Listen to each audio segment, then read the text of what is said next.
ரிஷிகா என்ன சாப்பிட்றீங்க?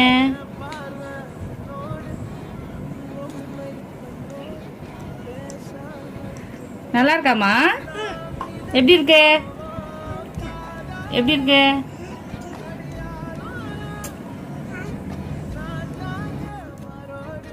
எப்படி இருக்கு ஐஸ்கிரீமு?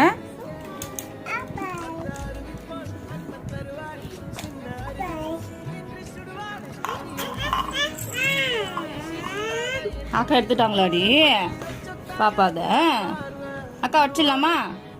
அம்மா கொஞ்சம் கொடுங்கடி வட்டு.